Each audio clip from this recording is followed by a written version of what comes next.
Hello అందరికీ welcome back to మాష vlogs. యాదగిరిగుట్టలో గిరి ప్రదక్షిణ ఏ రోజు చేస్తారు, ఎలా చేయాలి, ఎన్ని కిలోమీటర్స్ ఉంటుంది, అన్ని డీటెయిల్స్ ఈ వీడియోలో మెన్షన్ చేశాను. వీడియో ఎండ్ వరకు చూడండి. ఏ రోజు చేస్తారు? ప్రతిరోజు చేయొచ్చు, బట్ ఎవ్రీ మంత్ స్వామివారి జన్మ నక్షత్రమైన స్వాతి నక్షత్రం రోజున ఈ గిరి ప్రదక్షిణ చేయడం స్పెషల్. 4 కిలోమీటర్స్ ఉంటుంది. మనం నచ్చిన దాన్ని బట్టి టైం పడుతుంది. మేమైతే 37 మినిట్స్లో కంప్లీట్ చేసాము. ఏ టైంలో చేయాలి? ఎర్లీ మార్నింగ్ 4 నుండి స్టార్ట్ అయిపోతుంది, బట్ ద బెస్ట్ టైం వచ్చేసి 5 నుండి మనం గిరి ప్రదక్షిణ చేయడం స్టార్ట్ చేస్తే 6 వరకు మనకి స్పెషల్ దర్శనం గేట్స్ అనేది ఓపెన్ చేస్తారు. గిరి ప్రదక్షిణ చేసిన వాళ్ళకు మాత్రమే స్పెషల్ దర్శనం ఉంటుంది. ఈ స్పెషల్ దర్శనం వచ్చేసి 9 వరకు ఉంటుంది. ఎలా చేయాలి?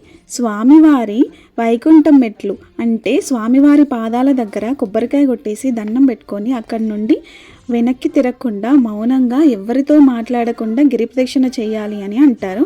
ఎక్కడైతే స్టార్ట్ చేస్తామో మళ్ళీ అక్కడే ఎండ్ చేయాలి. మోస్ట్లీ ఎందుకు చేస్తారంటే నరదృష్టి, ఆర్థికపరమైన కుటుంబ సమస్యలు ఏవైనా ఉంటే అవి తొలగిపోతాయనే నమ్మకంతో గిరి ప్రదక్షిణ చేస్తారు. ఇక్కడ ఏదైనా మొక్కుకొని గిరి ప్రదక్షిణ చేస్తే నెరవేరుతాయనే నమ్మకంతో కూడా గిరి ప్రదక్షిణ చేస్తారు. మీకు ఈ వీడియో నచ్చితే లైక్ చేయండి, షేర్ చేయండి. For more videos please do subscribe to మాష వ్లాగ్స్.